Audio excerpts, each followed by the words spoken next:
Footy, the others are scrambling for second and third. No danger now. Here's the post and Pike eases him. And what a great horse he was. Phar Lap, 1930, the Melbourne Cup. And Keith Hillier, a special day for Phar Lap fans today. Yes, it is, Bruce. It's the 60th anniversary of the death of Phar Lap in the States. And he, of course, was the most memorable horse to race here. Bits of him everywhere, really, isn't there? Yeah, there are little bits of him all around the world. You just mentioned he's the greatest horse. I mean, Carbine and Tulloch have been the other two to make up the big three, but I think it's generally regarded that Phar Lap has been the horse, certainly of this century, in Australian racing. Yes, without doubt. And we saw some racing action of the present day yesterday. It was based in Sydney, Bruce, and the talking point probably were two beaten horses, Viander Cross and Better Loosen Up. Well, why not go to Max Presnell, who's the chief racing writer for the Sydney Morning Herald, and he joins us once again this morning, Max. Good morning, Max. Hope you've got your boxing gloves on again this morning. I've got a couple for you a bit later on, but Viander Cross, gee, that's the best thing beaten you've ever seen. That was a very poor ride, wasn't it? Oh, I wouldn't be too severe on the rider, and this certainly isn't, shall we say, I'm not putting cushions under riders who ride bad races, but everybody at Rose Hill seemed to be adamant that Jim Walker, the New Zealander, rode an appalling race on Viander Cross, but he was the victim of circumstances. He was wide on the turn. He had to make his run up around the field because Viander Cross requires time to get balanced, which he did. Now, he came around the bend wide, but Sub-Zero, I think it was, about 3 horses in, lugged out and took him out a few horses wider. Now, that probably cost him the race, cost him momentum and cost him the race. Bruce, a couple of races earlier, a horse went nearly as wide, got beaten a length, and nobody's even mentioned it. It was ridden by a bloke called Mick Dittman, and far be it from me to say that Bradman couldn't bat or Mal Meninga couldn't beat a tackle, but Mick Dittman's ride on Equidity, through circumstances, wasn't a great deal better than Jim Walker on Viander Cross. But one thing is certain, Viander Cross should have won.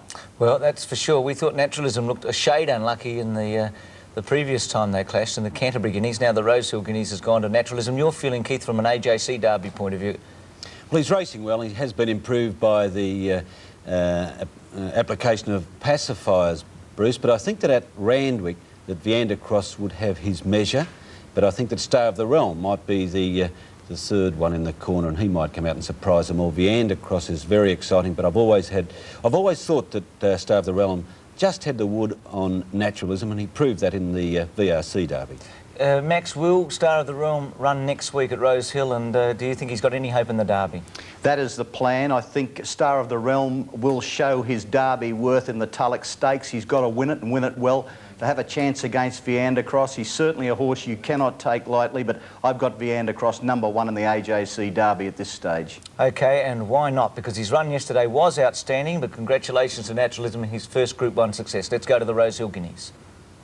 And Dark Czar is the leader. My Wanderer Star second. In third place, Be a Wolf, followed by Heroicity in the box seat. And then Stargate, Sub-Zero, travelling 3 deep at the 800 mark. Further back, Coolong Road. Then Cooler Fair, Naturalism, out wide, Skylock. Followed by My Diamond Rouge, Viander Cross. Hard Ridden is going 4 and 5 deep right around the field. He's going to have to put up one hell of an effort to win the Guineas. They've got him right off the track as they near the turn. Dark Czar is the leader, coming to the corner over My Wanderer Star. And then Be a Wolf, Naturalism, followed by Sub-Zero, Coolong Road, and Viander Cross couldn't possibly get any wider. Straightening up for the run home, Dark Czar, My Wanderer Star, Heroicity putting in a dash. Here comes Naturalism, and Viander Cross under the whip is grinding away on the outside. Naturalism took the lead past the 200 mark from Viander Cross, getting into second place and is trying desperately to pick up the leader. Naturalism stopping Viander Cross. He's as game as Ned Kelly, but he can't reach Naturalism. Naturalism won the Guineas by a head to Viander Cross, the best thing beaten I think I've ever seen in the Guineas. Well, that's what Johnny Tapp had to say. Viander Cross, Naturalism, throw in Star of the Realm. The Derby is going to be very exciting. Skylock in third placing. George Ryder Stakes yesterday, the other Group 1 event. Kinjite, a terrific horse. He's a hardy horse. He must have an excellent constitution. He's had 24 starts and he's still just 3 years of age. You've already mentioned Better Loosen Up. Yes, it was the first win for Kinjite or his trainer at either of the STC tracks, Bruce. He was Poleax last week and it was an impressive win, but gosh, Better Loosen Up, he is coming back. It was a fantastic and an eye-catching performance. Max, your impressions of Better Loosen Up. Firstly, how he looked and how he raced. Before the race, he looked superb. Certainly had scope for improvement, but David Hayes has done a very good job with this horse, considering his leg problems. During the race, he raced well. He went to the line with enthusiasm. It was a good race. After the race, he also caught the eye. One of the STC vets felt he was lame. John Schreck, the STC chief steward, thought he was scratchy, but he left it up to David Hayes. Now, the trainer knows the horse. He said, "What do you think?" And David Hayes said, "No, he's all right. He walks like that." Now, David Hayes was too happy to have any doubts about a Better Loosen Up yesterday after he pulled up. But as I say, there were a couple there that thought he was scratchy, but like John Schreck, I'll go along with David Hayes. He's all right. OK, Queen Elizabeth may be next for him on Easter Monday. Let's go to the George Ryder Stakes. He is a terrific horse. Kinjatoni had a real battle with one of his arch rivals, Big Dreams. It's been a pretty muddling affair. 700 out, they've gone at a leisurely bat. Quick Score, the leader, Kinjatoni, going up to join him with Big Dreams, obliged to race 3 deep. Right behind those Vows and Arc Regal, followed by Stradmore, Prince Salieri. Taking off around them now, Take the Road, Better Loosen Up, flat to the boards, about 6 off the lead, and Michael Clark is probing for runs between horses. Not much room there at the moment. Big Dreams and Kinjatoni, Quick Score on the inside. The 3 of them are in line. Big Dreams looks to have taken a narrow lead. Big Dreams on the outside has the head in front of Kinjatoni, who's not done with yet. Big Dreams wants to shift a bit under pressure. Kinjatoni kicking again, and these old rivals are having a battle royal. Kinjatoni grabbed the lead. He's got Big Dreams measure, and Kinjatoni thrown over the line by Dittman. Beat Big Dreams. Old Better Loosen Up has charged home. He's in a photo for 3rd. And he just missed out. Keith, Kinjatoni is now favourite for the Doncaster Handicap. A horse earlier in the program called Alderson from Victoria won. I'm not sure if he's going in the Doncaster, but he will be very hard to beat if he does. Yes, he'll be down in the weights. He was a comeback ride for Greg Hall yesterday, completing 2 months suspension. And he bolted in, I think, 3 or 4 lengths the margin, and a soft win at that too, Bruce. Is he going in the Doncaster Alderson, Max? At this stage, it's still up in the air, Bruce, but Alderson, a most impressive racehorse, and he's going to get much better. And if it's not the Doncaster this year, I think it'll be the Epsom later on. Just a point about Kinjatoni's race, it was a sprint home. That adds to the merit of Better Loosen Up, who gave the 3-year-olds a lead, and as you noted, went to the line very, very strongly. But the tempo of the race certainly suited the front markers as far as the far lap was concerned. Max, very briefly, Shiver's Revenge. Has he got any future this autumn? I am very sceptical, but Bart Cummings feels that he has. And Bart Cummings is a master trainer, a genius, we know that. So who am I to go against Bart Cummings? But certainly Shiver's Revenge is scheduled to run on the BMW next Saturday. He won't carry any of mine. Well, he's an elite company, Bart Cummings, if you don't go against him, Max. OK, the Pago, Yachty successful yesterday. Let's have a look at this win for this underrated galloper. Boards, and then Sneaky Pete, followed by Just One, Commissar, Mobile Dancer, Dorsey, Dashing Planet, and Maple Flag as last as they turn. King Marauding took the lead. King Marauding raced past Lamasque, who gave up very quickly. In 3rd place now, running on, is Yachty, followed by Ken Fair, then Provocation. Coming to the 200 mark, it's King Marauding, the leader. Yachty in 2nd place is coming after him quickly. Dittman gets anxious on King Marauding. Yachty has raced to him. Ken Fair and Mobile Dancer running home at any old price, but Yachty raced clear near the post. And Yachty, he's a tough customer, races away to win from King Marauding, and Mobile Dancer a big 3rd at big odds, followed by Ken Fair. And 2nd in the Blue Diamond, 2nd in the Black Opal, 2nd in the Brambles. Max, he has to pay $100,000 to get a start in the Golden Slipper. Do you think Connections will pay the money? Yes, well, I think that they will pay the money. I don't fancy Yachty, but let's face it, Bruce, that this is a great chance to win $2 million.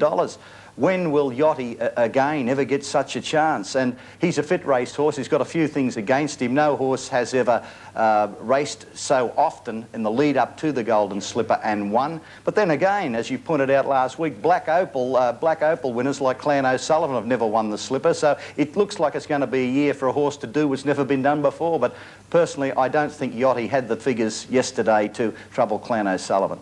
OK, we've seen the Colts in their final lead up to the Golden Slipper. What about the fillies? Clocker successful. There was a protest here. It was dismissed 2nd against 1st. A slight chance a little further back than expected as they near the turn, followed by Watch and then Merry Shade and Sparky Miss, and Princess Dawn has tailed right off as they come around the corner into the straight. Clocker on the outside and Dane are the 2 leaders, with Clocker travelling comfortably. 2 lengths away, Loving Cup, and then Discriminate, followed by Final Answer, and Slight Chance has pulled right out to the middle, but she's struggling to make any ground, and Clocker burst clear at the 200 mark. Discriminate getting to 2nd, Loving Cup running on, followed by Misty Power. Clocker ducked in sharply to the fence. Discriminator's closing fast. Clocker stopping, but she'll just hang on and win. Clocker wins at a half length to Discriminate. 3rd, Misty Power. Keith, she's been elevated to third favourite at 7-1 now for the slipper. You fancy her at all? She did trim in from 25s, Bruce, but trainer John Morris is still yet undecided whether to in fact start her. He realises she would have to back up on 3 successive Saturdays, and he's considering the size, that option to be decided during the week. OK, so some more moves there in the Golden Slipper. Let's go to the Manion Cup last year. Dr. Grace won the Manion Cup, and then he went on and won the BMW. Well, yesterday he had a terrific run all the way and was successful. Quiddity, a pretty good run in this, as Max said. Maybe not Mick Dittman's best ride, but he did have a very good day.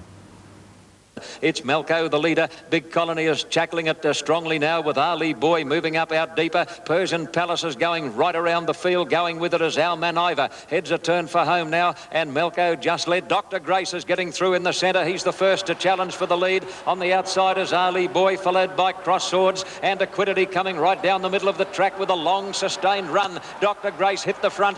Quiddity right out in the middle is trying hard to pick him up. Dr. Grace, the leader, halfway down the straight.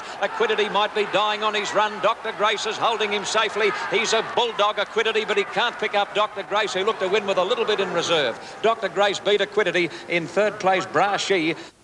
Well, he's one of my favourite horses, Max, because he's so honest. He won't be in need of the run in the BMW, will he, Dr. Grace? No, certainly not, Bruce. An interesting point about Dr. Grace and Quiddity.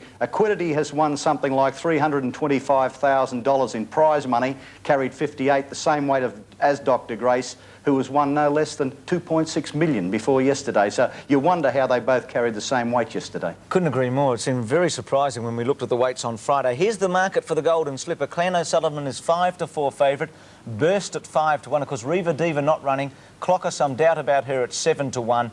And maybe Vertingly, or Surtees must have been impressive during the week too, at 10-1. Keith and Max, you're both staying with Clan O'Sullivan at this stage? Yes, I am, Bruce. I think that as racing panned out yesterday, there wasn't a serious threat to Clan O'Sullivan to emerge from the meeting at Rosehill. I think Burst, the filly, does loom as the only threat, but she doesn't even do that in my mind. I think he's a special next week. And Max, you agree with Keith, over the line? Not over the line. I've got Clan O'Sullivan on top. Surtees is a risk. Interesting point about Clocker. Clocker's the first horse to carry 4 glue-on shoes on all hooves to a win in Australia. And of course, glue-on shoes are barred in Melbourne, but nevertheless, they are permitted in New South Wales. And if Clocker runs in the slipper, she will be carrying the glue-on shoes. She couldn't be shot or run without them.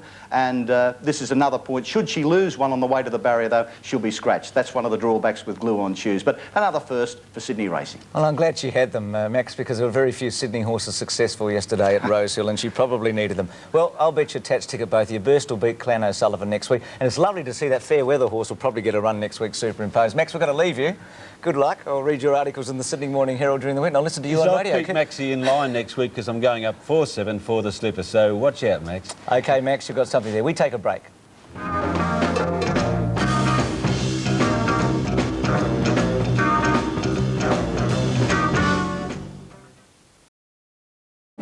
Party Politics has won this year's English Grand National steeplechase.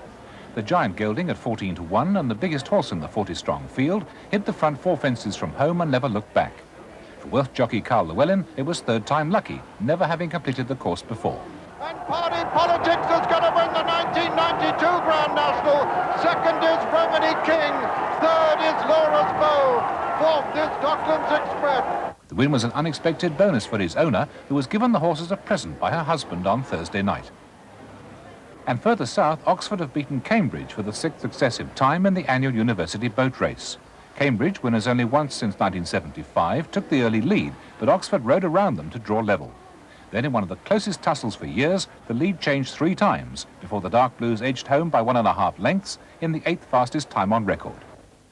And another result in from the swimming, Susan O'Neill beat Lisa Carey-Kinney in the 100 butterfly today, but we're still looking pretty good. Yesterday's great display by Lisa Might have taken a little Carey. ladder, I guess, but still looking pretty good for Barcelona, aren't we? Yeah, fingers crossed. And Kieran Perkins today, sensational. Hot favourite. Get your money on now. Okay, thanks, Greg. Good tip. See you next weekend. Right. Now to the weather. Well,